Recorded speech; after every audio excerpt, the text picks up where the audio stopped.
हरे कृष्णा। आइए आज आपको भगवान कृष्ण के जन्म और उनकी पृथ्वी पर हुई लीलाओं की बड़ी ही इंटरेस्टिंग टाइमलाइन समझाते हैं। मॉडर्न कैलेंडर के हिसाब से 20 जुलाई 3228 बीसी की मिडनाइट को भगवान का जन्म हुआ, मथुरा नगरी में राजा कंस की जेल में, यानी कि आज से लगभग 5251 वर्ष पूर्व। वैदिक कैलेंडर के हिसाब से रोहिणी नक्षत्र, भाद्रपद मास, कृष्ण पक्ष की अष्टमी, विक्रम संवत 3170। खुल गए सारे ताले, वाह क्या बात हो गई। और जब से जन्मे कन्हैया करामात हो गई। वे यदुवंश में वृष्णि कुल में वसुदेव और देवकी के 8वें पुत्र के रूप में अवतरित हुए, इसलिए वे यदुवंशी और वार्ष्णेय कहलाए। यदुवंश ओरिजिनली सोमदेव यानी कि चंद्र के वंशज है, इसलिए भगवान को चंद्रवंशी भी कहा गया। जेल में आकर स्वयं ब्रह्मा, शिव जी और अन्य देवताओं ने उनकी स्तुति की।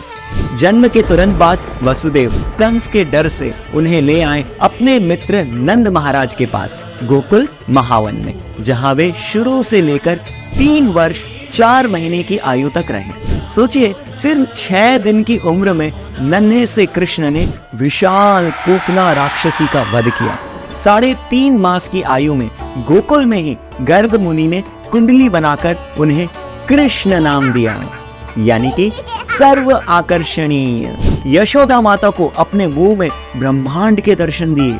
दामोदर लीला हुई और इसी समय उन्होंने षटकासुर, तृणावर जैसे राक्षसों का उद्धार किया।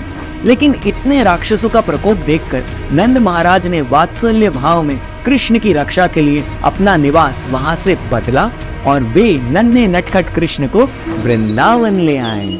3 वर्ष 6 महीने से लेकर 6 वर्ष 8 महीने तक भगवान वृंदावन में रहे और यहीं पर उन्होंने कंस द्वारा भेजे गए बकासुर, अगासुर, वत्सासुर जैसे बहुत सारे राक्षसों का उद्धार किया। पहले बछड़े और फिर 5 वर्ष की आयु में गाय चराना सीखा, जिस दिन को हम गोपाष्टमी के नाम से मनाते हैं। वहां से नंदगांव आकर 10 वर्ष 7 महीने की आयु तक वे नंदगांव में रहे। ब्रह्म विमोहन लीला, धेनुकासुर का वध और 7 वर्ष की आयु में कालिया पर डांस किया, वस्त्रहरण लीला, रास लीला और भगवान ने गोवर्धन पर्वत उठाया। अरिष्टासुर, केशी, व्योमासुर आदि का उद्धार किया। फिर 11 वर्ष की आयु में अक्रूर काका उन्हें मथुरा ले आए, जहां उन्होंने कंस का उद्धार किया और उग्रसेन को राजा बनाया। वहीं कृष्णा का उपनयन संस्कार भी हुआ। फिर दोनों भाई सांदीपनि मुनि के गुरुकुल में चले गए और सिर्फ 64 दिन में 64 कलाएं सीख ली। गुरु दक्षिणा के रूप में उन्होंने सांदीपनि मुनि के मरे हुए पुत्र को पुनः जीवित कर दिया और फिर से मथुरा आकर 28 वर्ष की आयु तक भगवान ने मथुरा में ही निवास किया। 15 वर्ष से 32 वर्ष तक के बीच में अकेले दोनों भाइयों ने युद्ध लड़कर 17 बार जरासंध को हराया।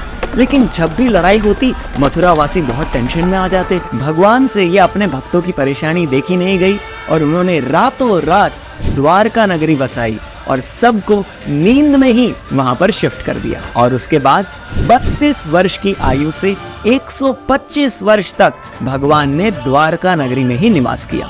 32 वर्ष में भगवान ने रुक्मिणी जी का लव लेटर पाकर उन्हें किडनैप करके उनसे विवाह रचाया और अगले ही वर्ष प्रद्युम्न का जन्म हुआ।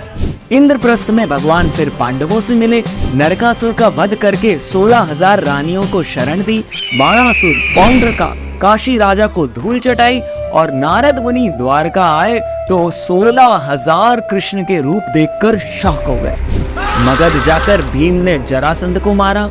फिर राजसूय यज्ञ में भगवान ने भाग लिया, शिशुपाल का अंत किया, अपने बचपन के मित्र सुदामा का पूजन किया, अर्जुन से अपनी बहन सुभद्रा का विवाह रचाया और खुद मैसेंजर बनके महाभारत का युद्ध रुकवाने गए। पर दुर्योधन नहीं माना। अंततः 90 वर्ष की आयु में संसार को भगवत गीता का अद्भुत ज्ञान दिया, अर्जुन का रथ चलाकर पांडवों को जिताया और धर्म की स्थापना की। परीक्षित को उत्तरा के गर्भ में ब्रह्मास्त्र से बचाया और अंत में भगवान की ही लीला से यदुवंशियों का विनाश हुआ और 125 वर्ष की आयु में मौसल लीला करके भगवान पुनः गोलोक धाम लौट गए। अंततः द्वापर युग समाप्त हुआ और शुरू हो गया घोर कलयुग। तो ये था शॉर्ट में भगवान कृष्ण का जीवन काल और उनकी अद्भुत लीलाएं। तो ये सब सुन के अब भगवान को आपके और मेरे जैसा एक मनुष्य मत समझना। कृष्ण गीता में कहते हैं, अवजानन्ति मां मूढ़ा मानुषिम तनुमाश्रितम परम भावमजानन्तो मम भूतमहेश्वरम। हालांकि भगवान मनुष्य रूप में अवतरित हुए, किंतु वे सामान्य व्यक्ति नहीं हैं, वे भगवान हैं। सारे विराट जगत के सृजन, पालन और संहार करने वाले हैं।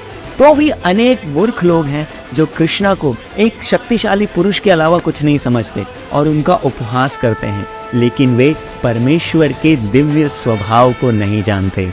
भगवान परम पुरुष हैं, जैसा कि ब्रह्म संहिता में प्रमाण रूप कहा गया है, ईश्वरः परमः कृष्णः। वे परम ईश्वर हैं। तो आप मुझे कमेंट बॉक्स में लिखकर बताएं कि इन लीलाओं के अलावा आप कौन सी लीलाओं के बारे में जानते हैं। चैनल को सब्सक्राइब करके जरूर जाएं। हरे कृष्णा।